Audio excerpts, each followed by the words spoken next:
Joining us now from Haifa in northern Israel, NBC's chief foreign correspondent Richard Engel and David Ignatius, foreign affairs columnist for The Washington Post.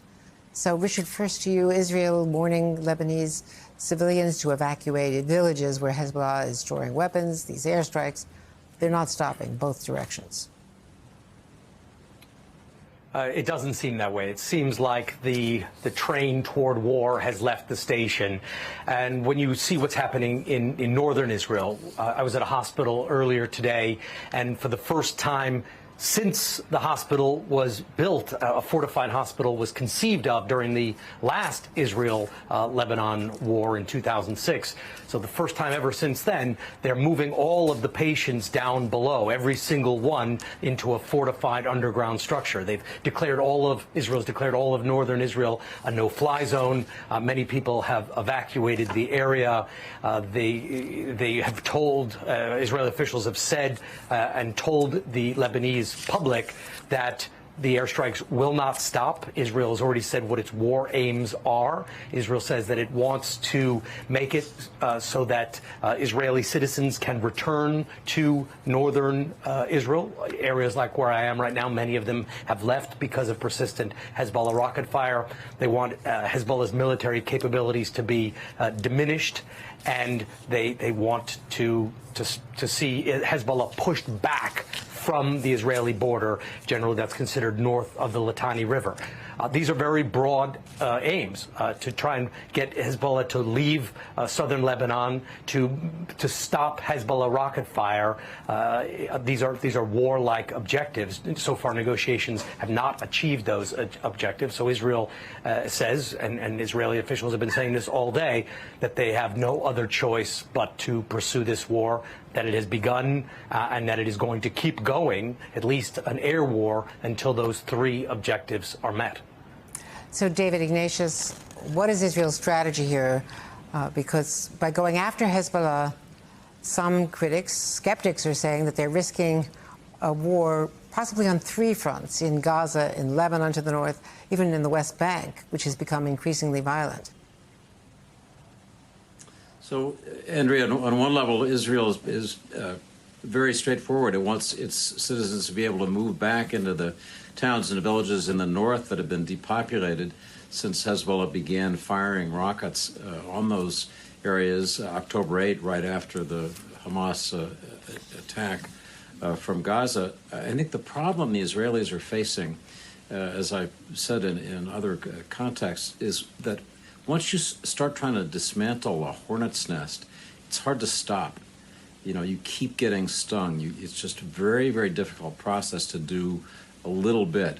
I think that Israel's dilemma is that it may keep bombing, raising the level of attacks in Lebanon toward the level of 2006, which shattered much of the infrastructure of Lebanon. But in the end, to really stop this threat to its northern border, it may have to invade Lebanon, which is the last thing Israel wants to do.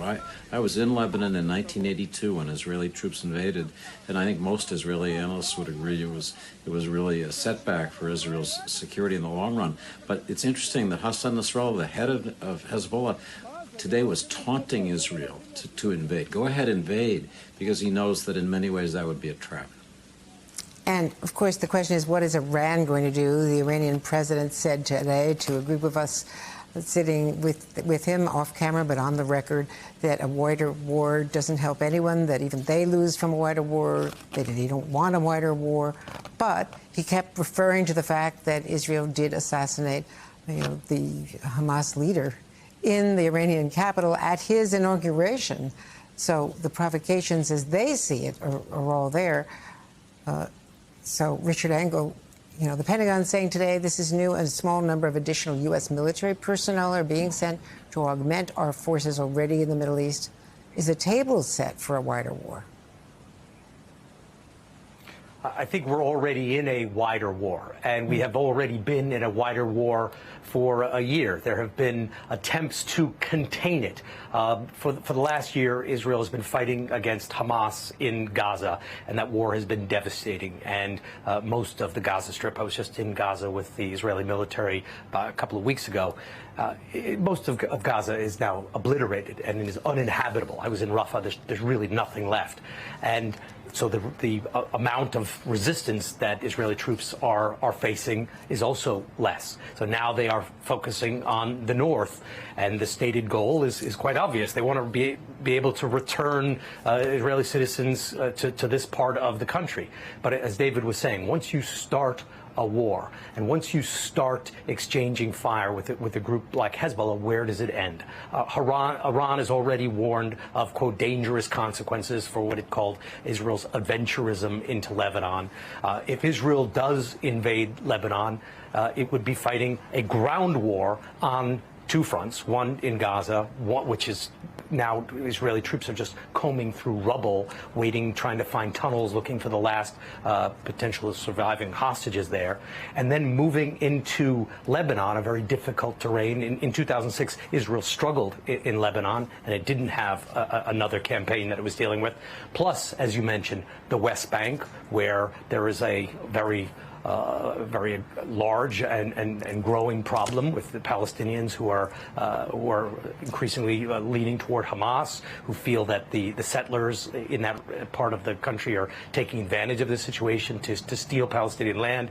You have Iran that has attacked Israel. This could escalate very quickly into many fronts. And David, Hezbollah, of course, is Iran's proxy. Its insurance policy, if you will, it's referred to that way. Senator Lindsey Graham is making this a political issue in this campaign, pushing hard for action against Iran. Let's listen. To my friends in Israel, you're fighting the proxies. Fight the source, the great Satan, Iran. To the Biden administration, you've let Iran run wild. You've given them $80 billion of relief on sanctions. They're rich, they're running wild, and now's the time to hit the source of the problem, the Iranians. I want to just fact check that, because the $80 billion was Iranian money that was frozen, and it was for a prisoner exchange. So that was getting U.S. prisoners home from Iran. But is Senator Graham opening up a very big political issue, a talking point against Harris? Well, that is an election year, and that's an election year comment. The last thing that the Middle East needs is an even wider war that pits the U.S., Israel, Iran, and then let's fold in Syria, Yemen, Iraq, torch the whole region. Surely that's not the wise course. The challenge, Andrea, is the same one the administration has been facing now for nearly a year. Starting on October 8, when Hezbollah first attacked Israel, the administration said to Israel, "Don't expand the war. Let's try to contain this." The administration has had extensive secret diplomacy with Iran, contacts in person and through intermediaries, saying, cool it, don't expand it, don't widen it.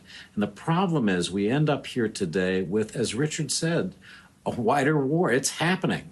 And I think if the Biden administration wants to have any credibility in these remaining months, it's got to figure out a way to augment its diplomacy. This is the week of the UN General Assembly. It's the week when we ought to be able to harness diplomacy for good purposes. If ever there was a time to do that, it's right now. David Ignatius, Richard Engel, our thanks to both of you. We really appreciate it.